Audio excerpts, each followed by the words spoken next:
Hello and welcome to the Sub1 YouTube channel. My name is Ray, and in this video, SpotMicro Part 21, we are going to be changing out the servos on the legs. Now, previously I've installed these 35 kilogram Diacho F39202-270 degree servos.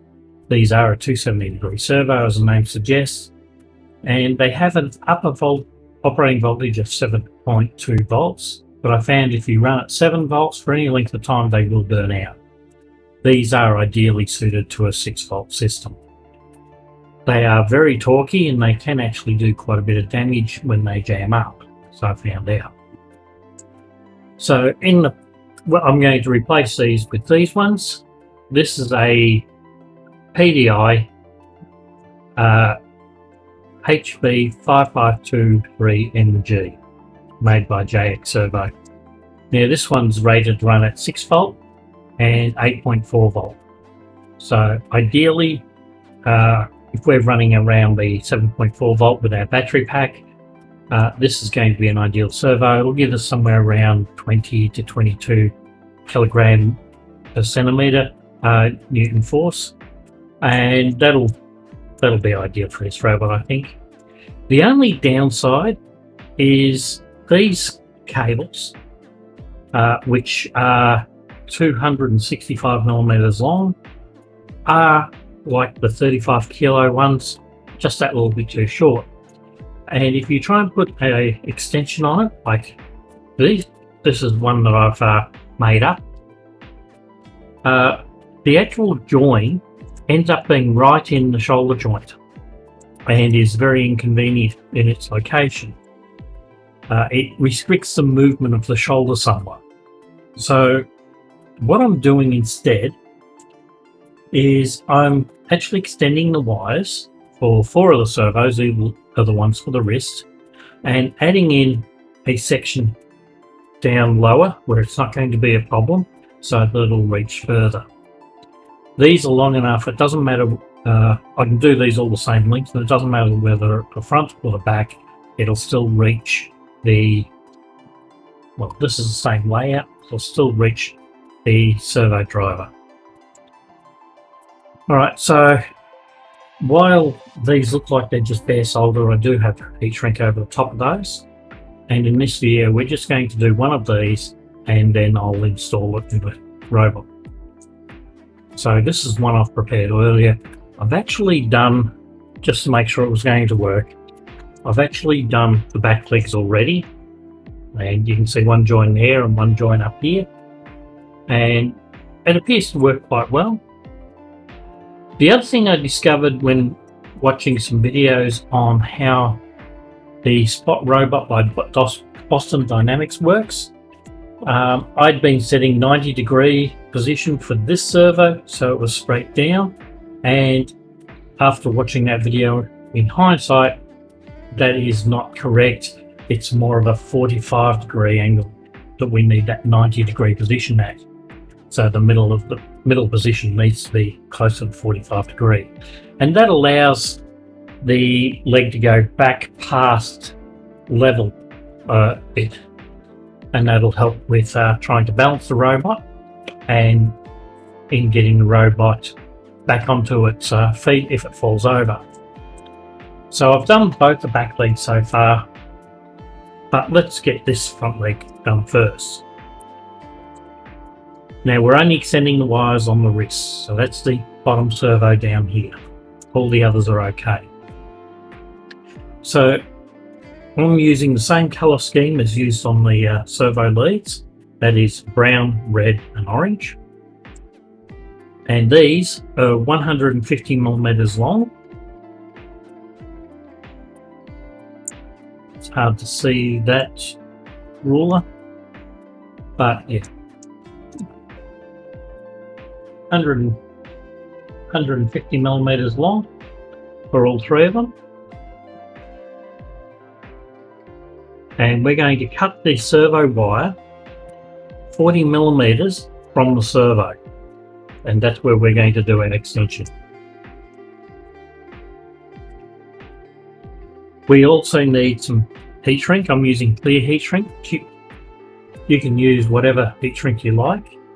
The stuff I've got comes in a fairly lengthy piece. I think I bought it 1 meter long, and then I've cut it off 25mm long, 20mm long strips. And of course you're going to need 6 per servo. So I've got 6 left here because this is the last one I've got to do, and we're going to solder them up. So on the first one, I'm doing the servo in first. Just separate our wires.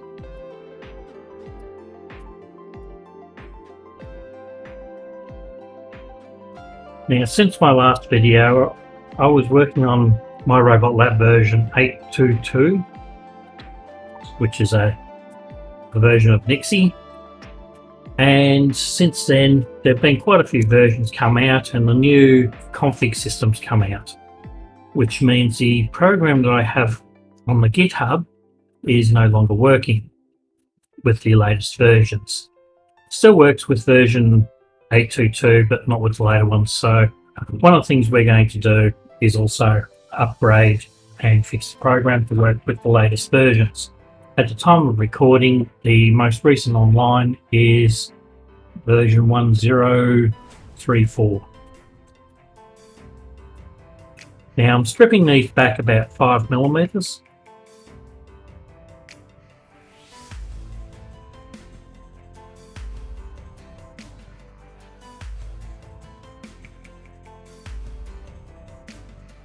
Okay, so these joints are a little bit longer than what we actually need, so we'll shorten them down. Now, this wire I've chosen is a 24 EWG. A little bit bigger than the wire that was on it originally. So we're going to slide the heat shrink on from this side, and because of that we want to fold these little bits over this way.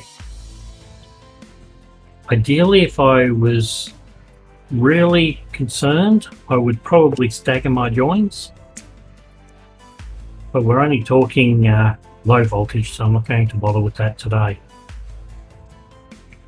But we do want our heat shrink to go right over the top of our joint,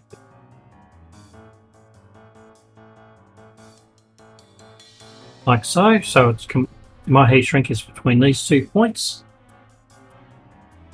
so it completely covers that joint. Let's do the other 2.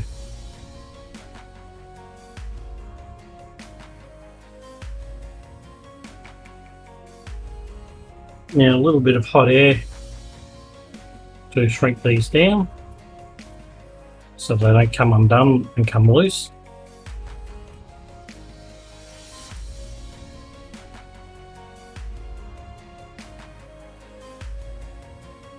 And now we repeat on the other side. Now before we get too carried away, get your heat shrink on these wires fairly early in the piece, otherwise you will forget and you can't get it on after this joint. And again 5mm.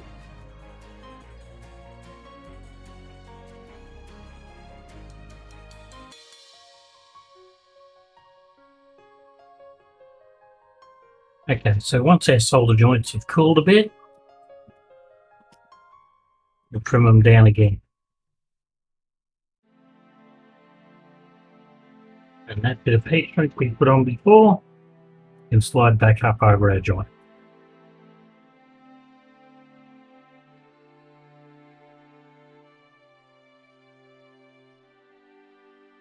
So that's both our wrists for the front feet done. So let's start disassembling the robot.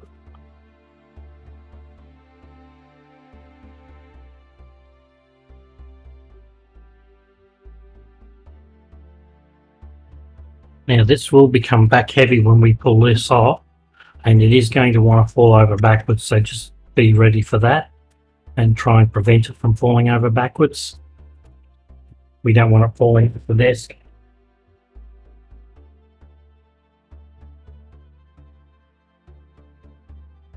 Now, something I did discover, these shoulder braces which I used on all four legs, there's no real room for them if you want the extra flex back on the back legs. So I won't be using them on the back legs, not without modifying them first.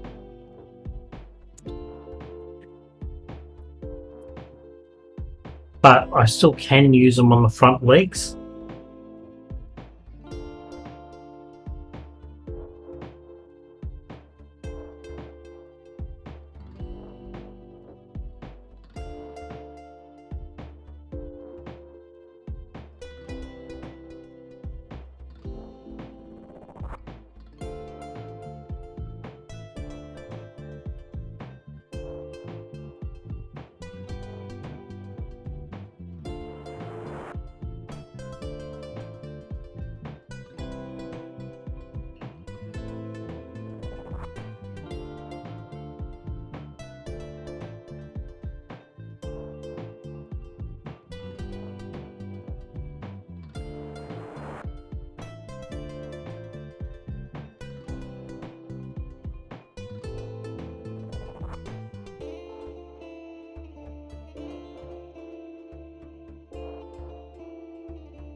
Alright, so that's pointing straight down, but I want the leg kicked back 45 degrees roughly when it's straight, when it's at 90 degrees. Or at least that's a requirement for the back legs. We'll do the same for the front legs. If I have to, I'll pull it apart again and redo it for the front leg, or change front legs if that turns out to be not ideal. I'm not happy with that. I can see why we'd want it for the back legs, but for the front legs, I'll leave it like that for now. We may have to come back and change it.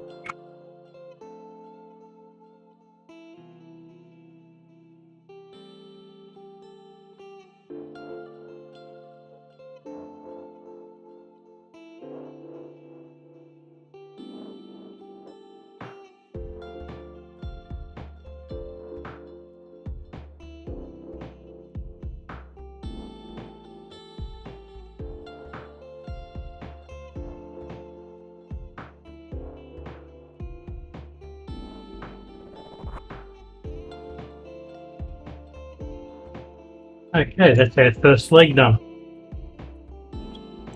So we just have to repeat for the next one. Let's do the front right. So this one's still all taped up and tied together.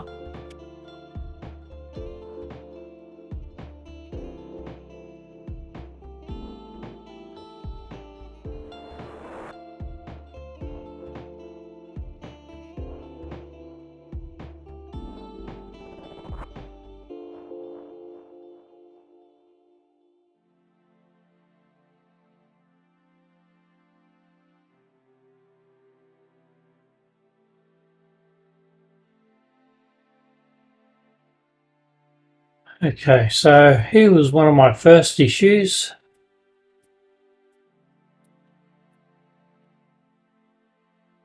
And it'd be nice if the focus would work. There we go. So you can see the spline's chewed out in that. So we'll have to replace that spline. Hopefully these ones fit.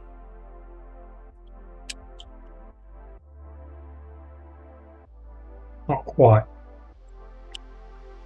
Might have to find another one.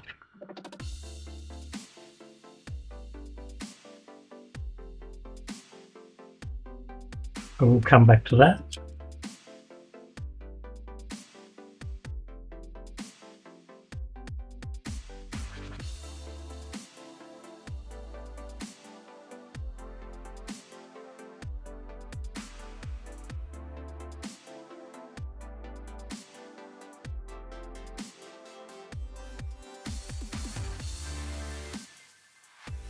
Okay, so this is another one I prepared earlier.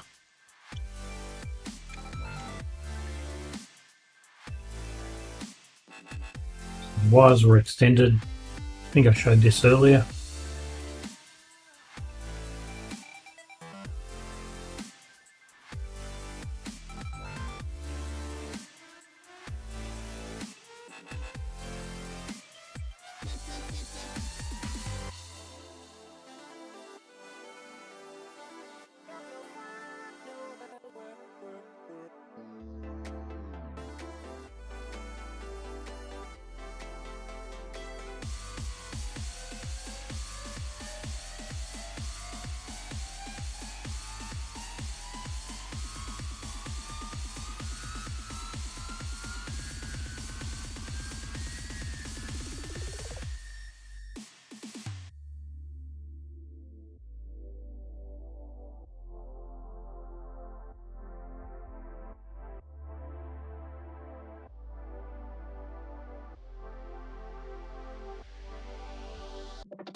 Now, I've just got to get a replacement of this size.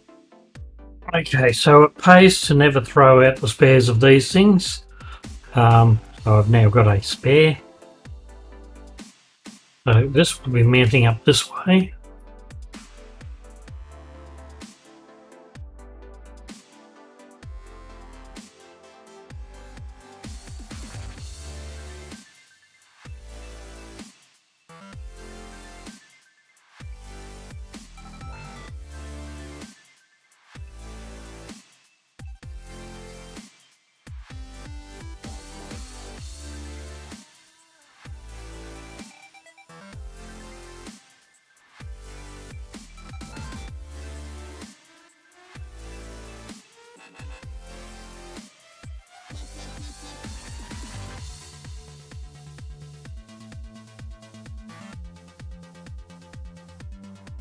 Okay, so that's the easy bit out of the way.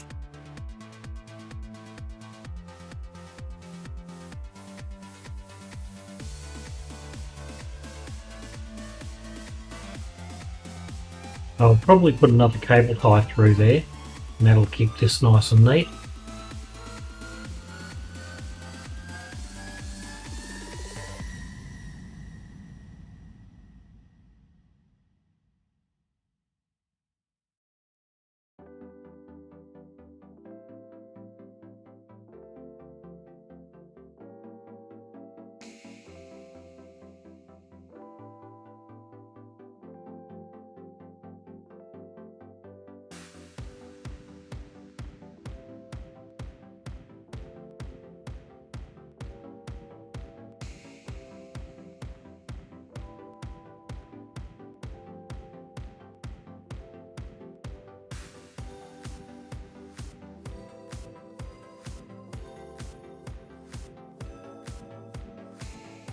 Now I'm going to have to reprint this front face again because I broke the bottom out once again. I'm tossing up whether or not to actually use the ultrasonic sensors. I don't know just how useful they're going to be. These have got a fairly broad arc and the robot's only going to be able to see in 2 arcs with those sensors, and they're not going to be a truly narrow arc. The camera will probably be of more use, but again, we're using a Raspberry Pi to drive it. It may not have the power to actually do a lot of open computer vision, but we'll see how we go. I may go with a different option, a simpler camera and a rotating LiDAR of sorts. The only catch with the rotating LiDAR is I don't have a service for it yet on my robot lab, and it is something I will have to look into.